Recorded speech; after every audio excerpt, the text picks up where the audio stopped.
Most revolutions start with faces, leaders, voices, icons. But this one began with silence. October 31st, 2008. As the world sank into the worst financial crisis since the Great Depression, an anonymous post appeared on a tiny mailing list for cryptographers. The subject line read, "Bitcoin, a peer-to-peer electronic cash system." The author called himself Satoshi Nakamoto. No one knew who he was, not his country, his age, or even his gender. All that existed was a PDF 9 pages of equations, code, and a quiet promise to rebuild trust without banks. "What is needed," he wrote, "is an electronic payment system based on cryptographic proof instead of trust." It sounded like madness or genius. Banks were collapsing, governments were printing money to stay afloat, and people were realizing a painful truth.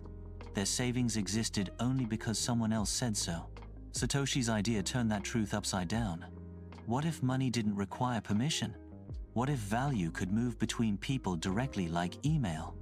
But for wealth, within weeks, a few curious programmers downloaded his open-source code.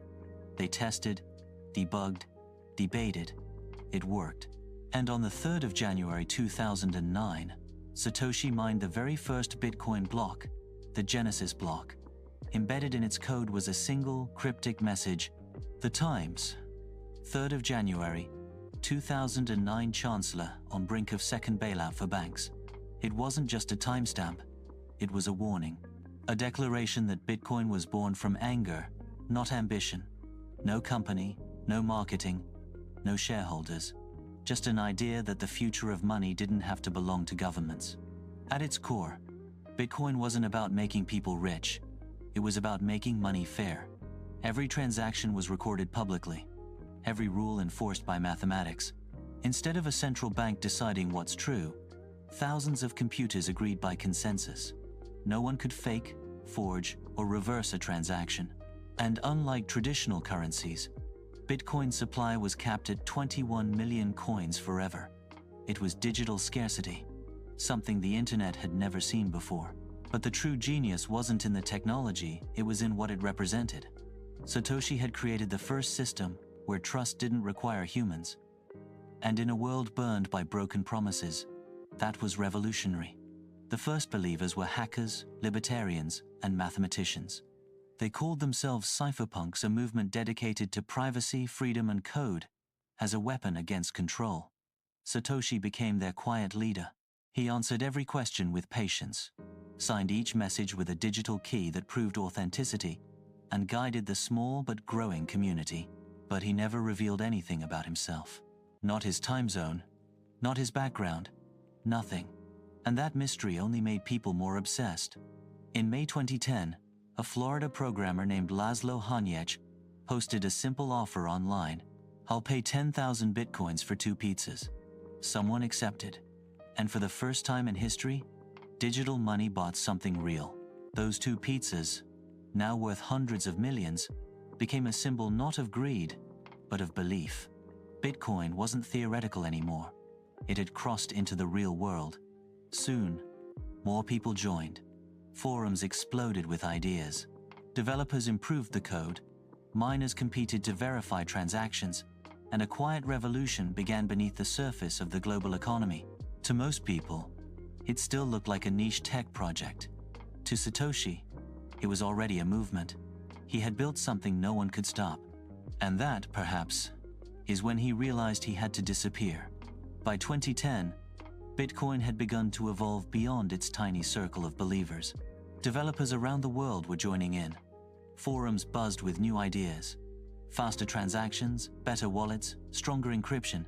Satoshi guided it all, posting calmly under his alias, almost like a teacher who knew the lesson but refused to step into the spotlight. And yet, something strange was happening. The network was growing, but the man who built it was fading. In December 2010, after 2 years of constant updates, Satoshi made his last major post. Then, over the following months, his activity slowed. Emails went unanswered. Private messages stopped. And finally, in April 2011, he sent one last note to a fellow developer: "I've moved on to other things. It's in good hands.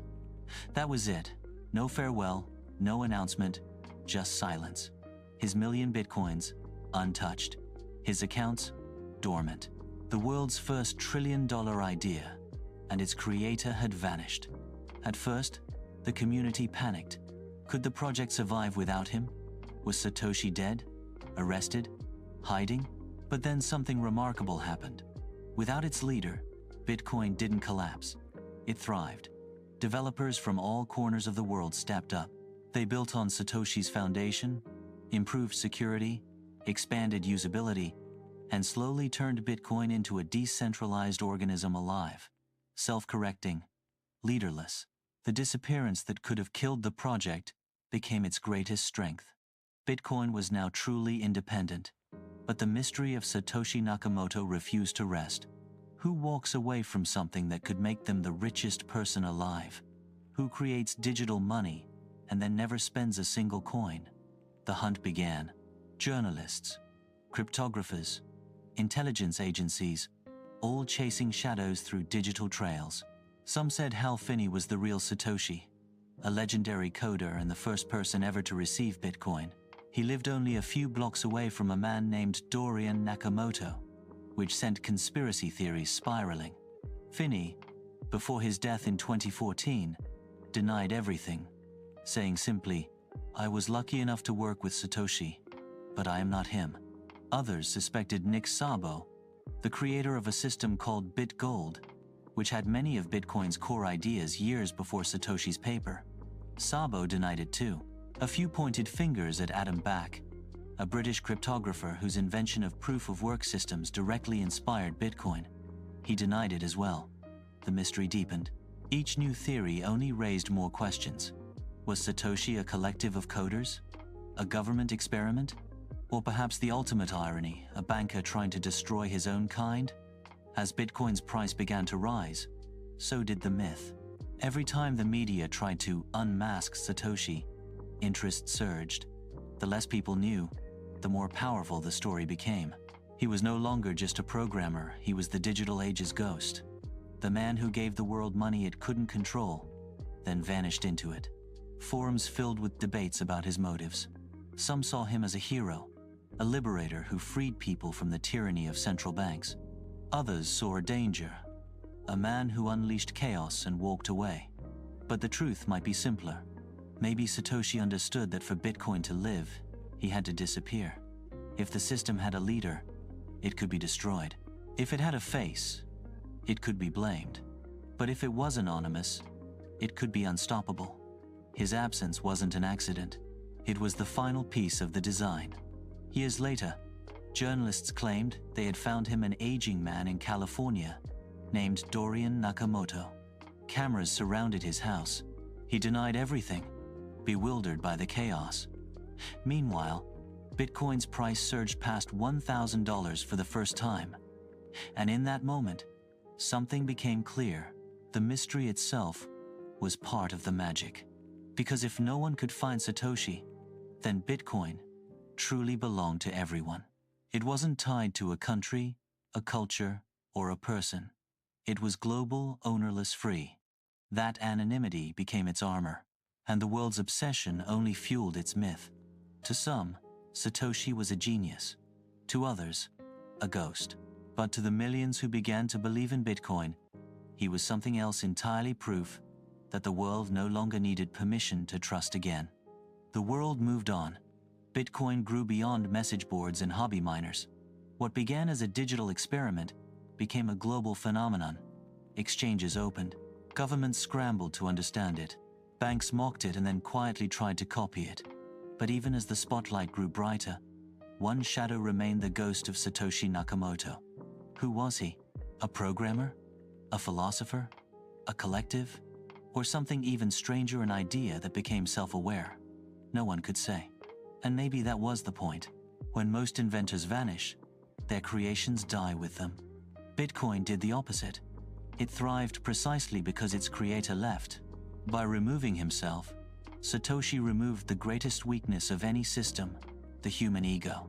No leader, no bias, no corruption, only code and consensus. It was the purest test of trust ever attempted, a machine built entirely on belief. And for a time, it seemed unstoppable. Prices rose from cents to dollars, from dollars to thousands. Headlines screamed about overnight millionaires. But behind the frenzy was something deeper, a shift in power. People who had once been excluded from the financial world now had access to a global network that didn't care about borders, banks, or bureaucracy. The blockchain became not just a ledger, but a revolution in transparency. And yet, the irony was profound. The technology designed to eliminate trust still required the one thing it sought to transcend: faith. Faith that the code would hold. Faith that people wouldn't destroy the very thing that freed them. As years passed, Bitcoin spawned an empire of imitators: Ethereum, Litecoin, Dogecoin, and thousands more. Investors poured in. Speculators followed. And what began as rebellion slowly turned into industry. Wall Street funds started buying. Corporations stored Bitcoin in their treasuries. Governments tried to regulate the unregulatable. And somewhere in the background, 1 million untouched Bitcoin Satoshis sat silent. If he were alive, he'd be one of the richest humans on Earth. But not a single coin has ever moved. That silence became a symbol, a statement, louder than any speech. It proved that Bitcoin's creator didn't build it to profit, but to prove a point: that money could exist without masters. That trust could be written in math instead of men. Every generation believes it has mastered control. Governments print money, set rates, promise stability. But Satoshi offered a mirror, showing that control was the very illusion that made us fragile. Bitcoin flipped the script. It didn't ask for belief in authority. It demanded belief in truth, a truth verified by everyone, owned by no one. That's why Satoshi's mystery matters. Because if we knew who he was, the story would shrink to a man. But since we don't, it becomes mythology, and myth is stronger than leadership. Like Prometheus bringing fire, Satoshi gave the world something dangerous and divine: the power to create value without permission. And like Prometheus, he vanished into legend. So who is Satoshi Nakamoto? Maybe Hal Finney, maybe Nick Szabo, maybe no one, maybe all of them. But here's the truth: it doesn't matter. Because Bitcoin's genius isn't in its creator, it's in its creation, a system that no longer needs him. When he disappeared, he proved the ultimate principle of decentralization, that the idea was greater than the individual. Every empire in history has collapsed when its people lost faith in money. Bitcoin was the first system designed to survive that collapse. And perhaps that's why Satoshi left. Because if he stayed, the world would have followed him. But if he vanished, the world would have to follow the idea.